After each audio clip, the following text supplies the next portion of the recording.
Now, who doesn't love a chocolate chip cookie? But the key is getting it just right between crispy on the outside and gooey on the inside. That's a tricky one. Well, Vanessa Valero is here to show us how to make the perfect classic cookie. No and Vanessa, you're pressure. saying this is your childhood here. Yeah, so as an American, chocolate chip cookies are like quintessential with like being a kid and your mom's baking cookies in the kitchen and you come in waiting to steal like the batter off of the thing and it's so much fun. I think it's chocolate chip cookie day in America today. So yes, apparently so. I mean, I think there's a day for everything now. Yeah, there is. Sure is. Yeah. Listen, we've no excuse. You don't. We can have chocolate chip cookie day every day. Any day, exactly. And so my son is not quite old enough for the cookies yet, but as soon as we'll be your children. We'll be your willing children. It's funny. I actually thought this was undercooked. This oven. I'm not used to baking. I'm overcooked. So sorry. What are you doing now? So typically, I would serve this to you in this. It's called a pizookie.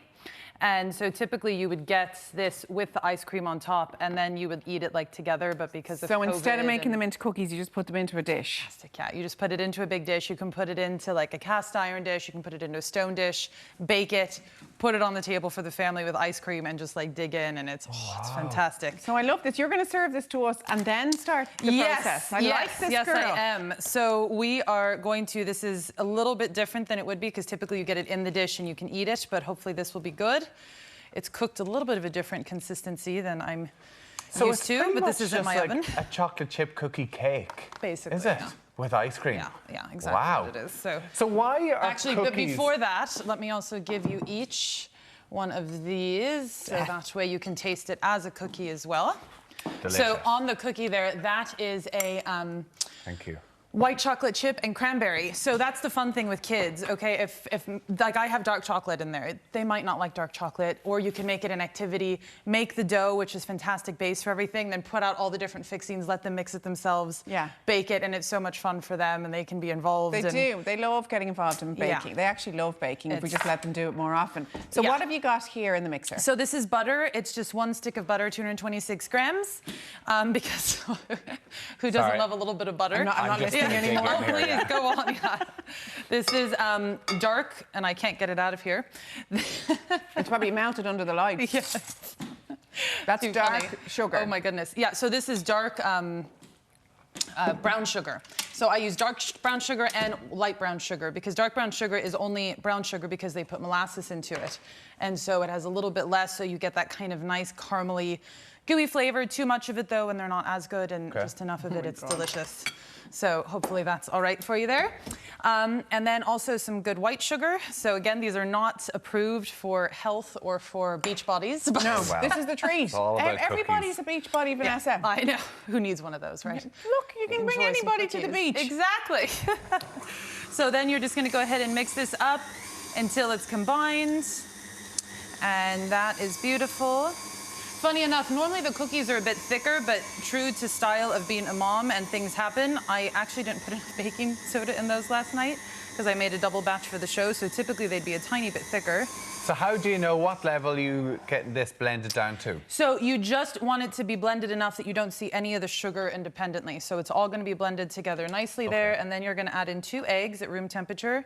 In baking, it really does make a difference to have everything at room temperature. Yeah, because otherwise you're going to set the butter back. So you want the butter at room temperature so it mixes, and you want the butter at room temperature in particular is very important because if you melt it, it just doesn't set the same with the sugars.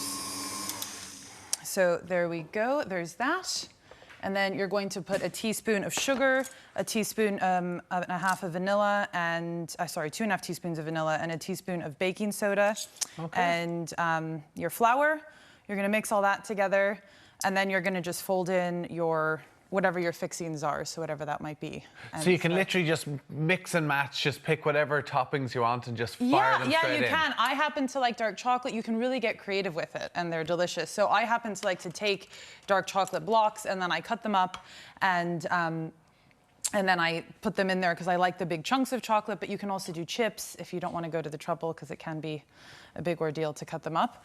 But and it's fantastic. So the M&Ms are fun for kids, which is, you know, delicious. You can even use like Reese's Pieces, which is becoming more common here. If you like a little bit of peanut butter which is tasty. What do you think of Irish chocolate in comparison to what you would have had growing up?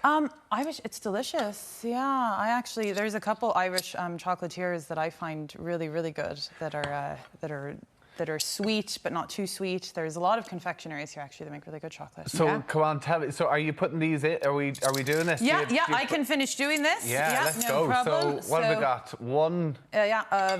Of salt there. Okay.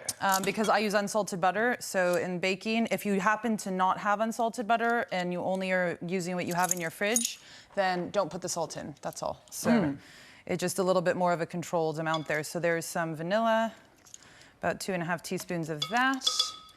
And then about a teaspoon of baking soda. What does the baking soda do? It helps it rise so they're not that flat. Okay. They're like more them crispy. flat, I do too. More crispy. Yeah, so it's not a huge amount. I don't make my cookies really thick. Like some people, especially in the States, will make very thick chocolate chip cookies. I like them kind of in between. And whenever you bake them, you'll see that you go ahead and roll them into a ball, about 1.5 inches thick, the ball, and then you put them into the oven. And so I always take them out. you don't flatten them. You literally bake them like that and let them collapse. Yes. Okay. And you want the dough to be actually slightly chilled, so they kind of hold themselves firm until they start properly baking. So they don't all start to melt together. Because then they'll completely flatten out, and you'll have a big tray of chocolate and everything on the. But what you did there, tray. putting it into a baking dish and just serving it in the middle of the table with ice cream, that's brilliant if you're having people over. So much fun. It's actually, yeah, and it is. So that at home would be quite typical, like in a restaurant, especially like an Italian restaurant. And like I said, they call it a pizzucchi, and it is a fun social thing. I realize with COVID, some people might be more leery of doing that, but if it's your family. How long do you put them? Because we talked about the perfect mixture between crispy on the outside, soft on the inside. So how long does it go into the oven? And what's the key to getting it just right? That's really a preference. So some people like their cookies more crispy. Some people, I like them like this, where they're a little bit chewy. This is nice and chewy on the inside soft. here. You're going to take them out. I do about 11 minutes or so at 180 degrees Celsius. 11 minutes or so. See, this is the or so.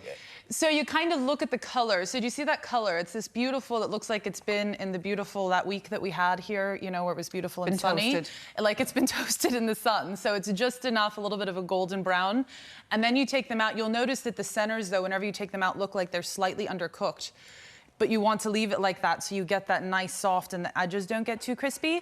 Take it out, let it cool on the pan. And then stick it onto a wire rack like I have here and let it continue to cool there. And then store them in an airtight container. That's the biggest thing. I actually think they're better the second day. Have nailed it. That is absolutely delicious, Vanessa. Thank you so much. It's a happy day you came to Ireland, Vanessa. We're lucky to have you. Thank you so, so much. Of course.